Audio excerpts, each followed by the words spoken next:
record on this thing. Oh, look at that. We are speaking with the one and only Taylor Momsen. I think I got that right.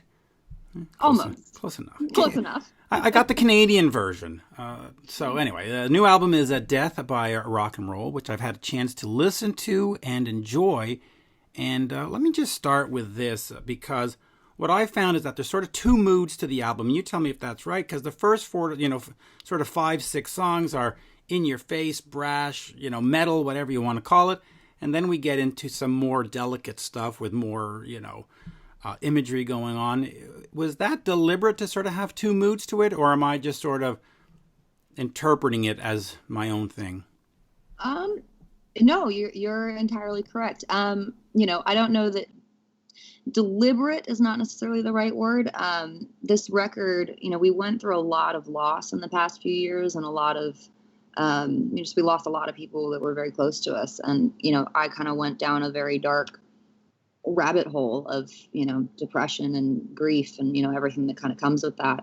And this album was really, to make a very long story short, this album was really the thing that kind of pulled me out of that very dark place that I was in. It was the writing of this record. When I finally picked up a guitar, it was this kind of outpouring that I couldn't really control. Like I keep saying, I didn't have to try to write this record. This record kind of wrote itself, whether I wanted it to or not. And so it makes for a very unique album, and where it really is this kind of complete story. And you're correct. Like the track listing is very important if you want to understand the story. Like that is, it takes you on a journey, and it does start out very heavy and dark and almost bleak, and about halfway through the album there's this kind of musical shift where the tides start to turn, and you start to go, well, maybe there is light at the end of this tunnel, and there is hope. And I think that the more time I've had to sit with the album, and the more time I've had to reflect on it, the more I see that this album really is a hopeful record at the end of the day. Even though it's entitled Death by Rock and Roll, it's it's I think the overall message is that it does get better. Well, listen, I was trained, I did a master's in psychology, and I've always said everything ends, the good ends and the bad ends, and you just got to wait it out. You got to wait that storm out. And, in terms of, since you mentioned depression, how deep did it get? And were there points where you just thought, I can't do this anymore? And did you actually dig yourself out of it? And what was it? Was it a puppy? Was it a friend? Was it just a song?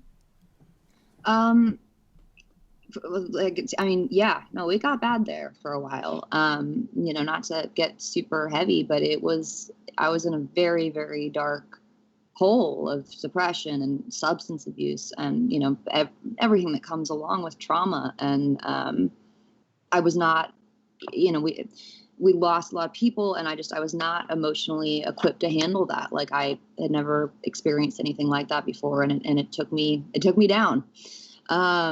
And I think the scariest part about it was that I didn't know how to get out of it. And I didn't, and scarier than that, it was more that I didn't know if I wanted to. Like I became very content and very fine with kind of fading into nothing. And, there was a period there where like I couldn't listen to music. Like anything I put on, it didn't matter how much I loved it. It brought back some sort of memory that was too painful or too relevant or I couldn't, it's too much and I couldn't handle it. And so I as I kind of floated down this, what seems like a never ending, tunnel of darkness, I eventually found myself at a place where I needed music again, in a way that I hadn't felt in a really long time. I need rock and roll the same way I need, food and water and oxygen. And I had been depriving myself of that for a long time. And so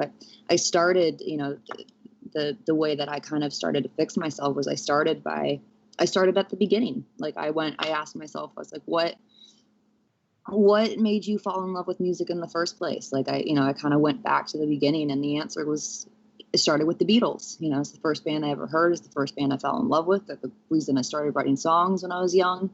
so I started there, and I started listening to every Beatles record, every demo I could get my hands on, the anthology, all of it. And from that, it led into Led Zeppelin and The Who and Pink Floyd and Bob Dylan and Neil Young and Eric Clapton and Jimi Hendrix and The Doors and Oasis, and and eventually leading to Soundgarden, where I could listen to Soundgarden again and have it bring me joy, which was something that I couldn't do for a long time.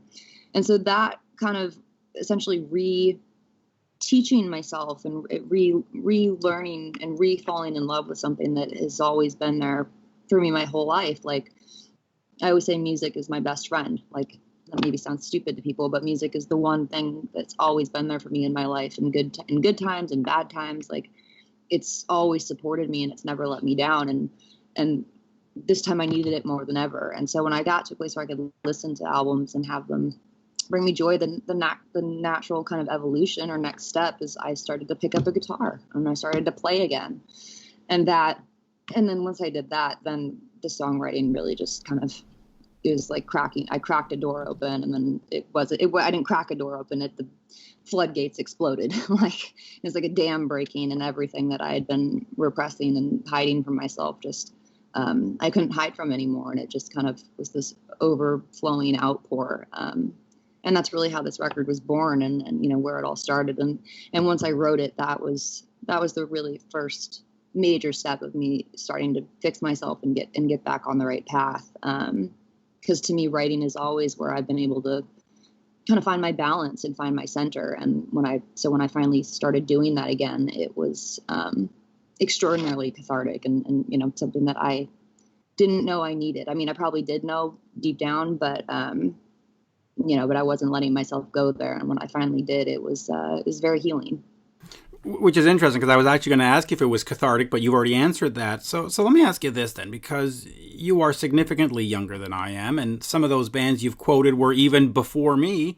How did you get into that? Is that happy place? Is it mom? Is it brother? Is it dad? Where does that come from? And is that like a comfort zone? Certainly a comfort zone. It comes from, it stems from my father. I grew up in a household that my dad is the biggest rock and roll fan in the world. I mean, if you go into my dad's house, it's like, I like him already. Feel like you're in a museum of just rock and roll paraphernalia, like all over the place. So I grew up listening to my dad's vinyl collection. And that's really where my love of music stems from and started. Cause he just introduced me to all the greats at such a young age. And, once you go great, where are you going to go from there? You can't go backwards. So it's like, I just kind of, I've always stuck with those bands, cause they struck chords in me that I don't know. Music just always, it always made sense to me. It was like a language that I understood, without even really knowing why or how. It always spoke to me in a way that nothing else does and nothing else can.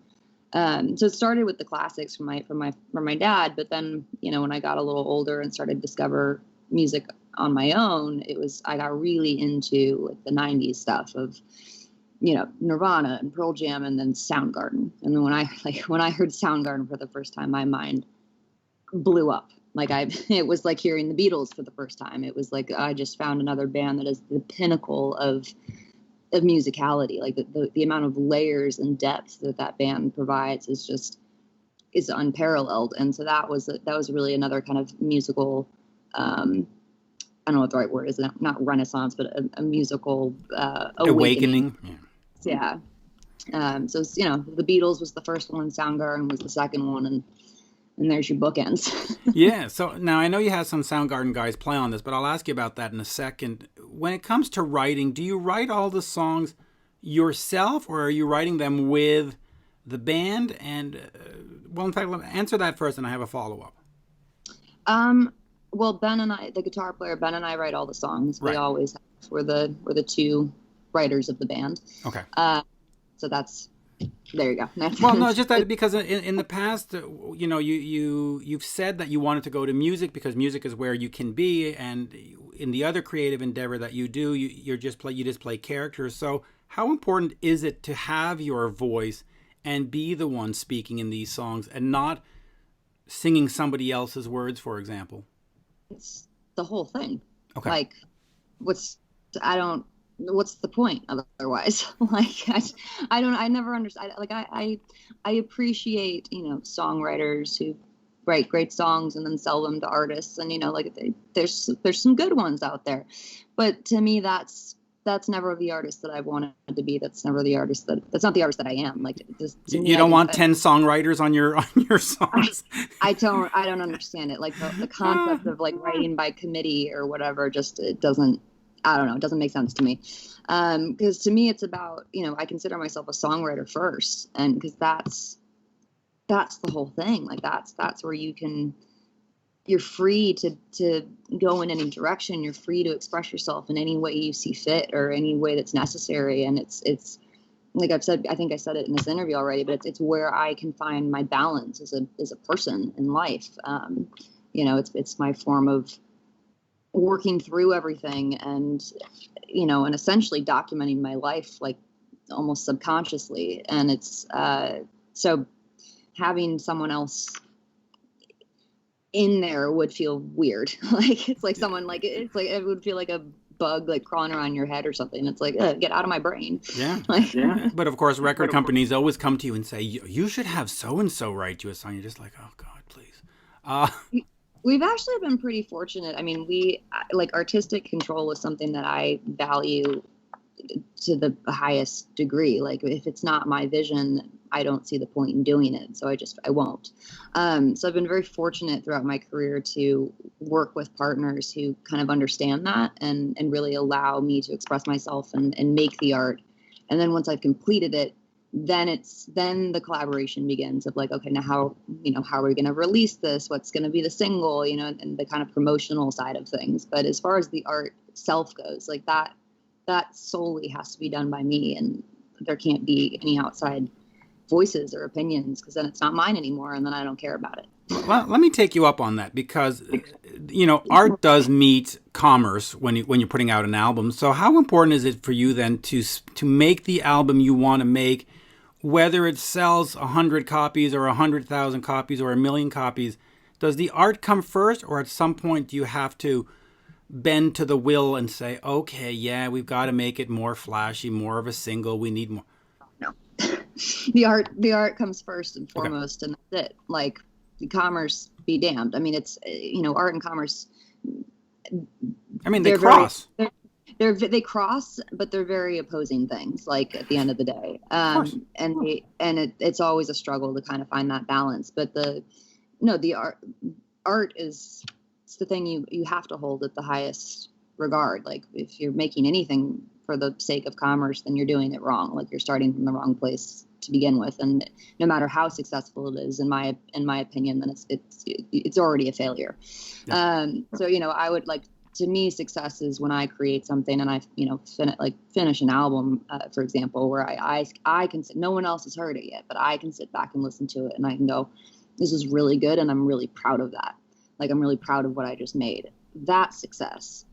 Anything that happens commercially, and stuff afterwards, after it's released, that's all, icing on top of the cake if it does well. But like, but if at the end of the day, if I didn't make something that I'm not genuinely proud of and can't stand behind, then I've got no legs to stand on, Well, it came out great. You recorded at London Bridge Studio, famous studio for all kinds of albums. I mean, it's the whole Seattle scene is from that studio.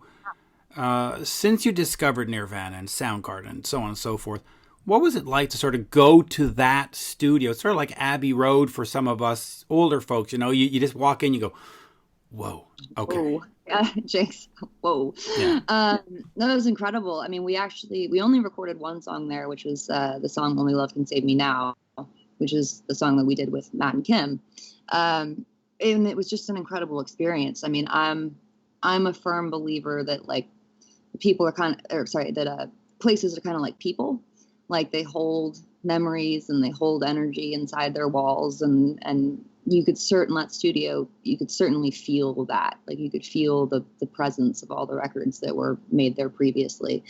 So getting to walk into that space, and not just be there, but then to be there with Matt and Kim was just absolutely incredible. Like, a highlight of my musical career. And I can't say enough great things about it. Like just walking around the studio with Kim and having him point at everything on the wall and like tell some little tidbit or story or something, there's just insane. And then to hear the song come to life in real time for the first time was just mind blowing. I mean, the first time Matt hits his snare and the first note that Kim plays, like the speakers, I thought they were just going to explode. Like it was just the fucking coolest thing in the world. And that song is really just, it's one of my favorites on the album. I'm so proud of it. And I'm so forever grateful to them for being a part of it. Cause they really took it to the next level. Like it wouldn't be the song that it is without them. So I owe them. You do, and I got to say, back in 96, 97, we did an Ace Frehley tribute album, and we had Kim come out and play on it, and it was, just the guy just rocks. I mean, he's one of the best. He's one of the best, and like, I don't even know what to say. I've spent essentially my entire life listening to Soundgarden, and I still don't know how to put into words what Kim does. Like he's like a wizard from another planet and even like sitting in the room and watching him do it. I'm watching it and I'm listening and I'm going, I don't understand. Like, I don't understand how you're making so much sound. Like, and it's in this frenzied, chaotic, but completely succinct way. Like, I don't know. He's like an alien or something. He's amazing. He really is. Let me just quickly ask you about the rollout of the album, because some of the singles go back to like May of 2020, and of course the pandemic threw everything off. Is it strange sort of now that it has it out, because it's sort of been around for a year? Do you look at it and say, oh, maybe we should have changed this, maybe we should have changed that? Does time change anything for you as it's gone on? No.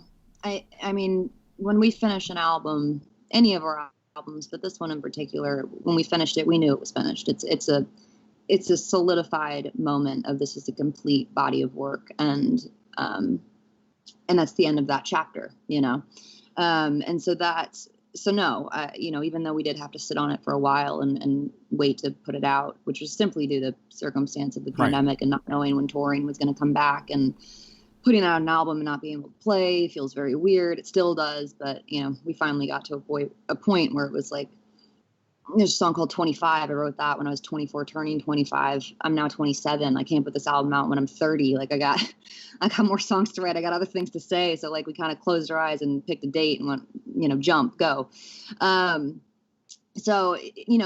think, but even having said that, even though it's been finished and completed for, over a year now at this point, I'm still very much living in Death by Rock and Roll. Like it's still a part of my daily life, even though I've kind of transcended the immediate kind of pain and suffering I was in while I was making it, but that, that's the thing with loss and stuff, like, those wounds never go away. They just kind of take on a different form, and they become like scars that you wear, and they become a part of you, and you learn to deal with them in a healthier way. The album isn't,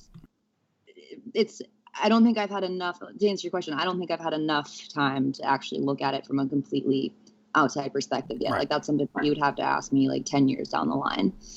I'm watching as we're doing the interview. Is it difficult to sort of tell these stories and relive it? Like, is it bringing you back to that place of pain? Because I don't want to say you seem tortured, but you seem like it's, you've done a whole day of this, and it's just like, I just want, I want to go to the happy place. Yeah, it does. I mean, some days are harder than others, like anything in life. I think that I didn't, in fact, I know I didn't exactly think the promotion side of this album through. Right, because you're going to have to keep telling the bad stories over and over again, and that wears on a person. It does, and there's certainly, moments where it's fine and it feels almost routine at this point, and like I've built up kind of enough of a wall to be able to talk about it. And then there's moments where it feels like I'm picking at a scab, and it's like, oh, if I go too far down that rabbit hole, be bleeding all over the floor again. So it's kind of, but you build defenses up towards it, and it's, but yeah, it can certainly be challenging at times, but it's also something that's really necessary. Like, there's no way to speak about this record without talking about everything we went through. Like, it's just, that's what it is. Well, you'll have to cut it down from like 60 interviews to 6 and just go, all right. I know, right? Let me just ask.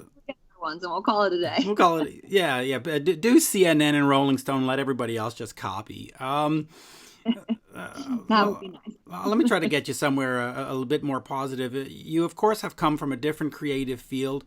Is this as rewarding or more rewarding, or do you still want to do both equally in terms of having that creative spark? Because different creative fields, different energies, in a sense. Is this the one where you really want to be and just keep going here? Are you referring to acting? In a sense, yes. I don't really know what you're referring to. Well, exactly. I was referring to that because that is a different creative endeavor. And, sure. Okay. I got you. No, I'm just trying to be smart about how I asked the question. No, sure. No, it's just I didn't know if you were talking about a previous record. No, acting to me, my God, acting is such a past life at this point. Well, that's it. So. Oh, it's over. I mean, that's something I quit, years ago. Right. It was something that I was put into when I was really young, and it was something that I just kind of always did because I didn't really know any differently. And then when I got to an age that I could make my own decisions, and I met the right, musical partners, and we formed this band, and I wrote a record's worth of material that I actually wanted people to hear and was really proud of. Because you write a lot of bad songs before you write good ones. Right. And you can act in a film when you're, 5 years old, but no one's buying a 5-year-old's record, or at least I hope not. But I was also more interested in the creative process. Is this just a more rewarding creative process? You can't even compare them. I mean, this one is so rewarding, and acting to me was just simply a job that I did. And like saying someone else's words, playing a character, and you're not in charge of any of that. You're essentially just kind of a pawn. And, music it's completely and utterly mine, from, beginning to end and everything in between. And so that you can't compare that kind of creativity to what I considered a job. And I don't, by all means, I don't want to speak for like all actors or something, because I'm sure that there's many out there who, consider that an art form. But for me, it was just something that, something I did for a while, and then I went, no, I don't have to do this anymore. I'm out. Sweet. Good. So then, since we have to wrap up in a second, where do we go from here? Because we can't really go play anywhere. I mean, unless you want to tour Florida all for a month. Yeah. Well, but how do we promote this then? I mean, what do we do? You just do these interviews and then you throw your feet up on the couch and you go, meh? Pretty much. It's very weird. You kind of just summed it up. It's, I kind of have days of doing this, sitting at a computer, and then the day's over and I go, well, I guess, Curb Your Enthusiasm time. So I don't know, it's very strange. I mean, I'm hoping that, we do have some more music videos in the pipeline that we're working on, and I've been working on very actively right now, and there will be more singles and some more kind of like, artistic extensions of this album.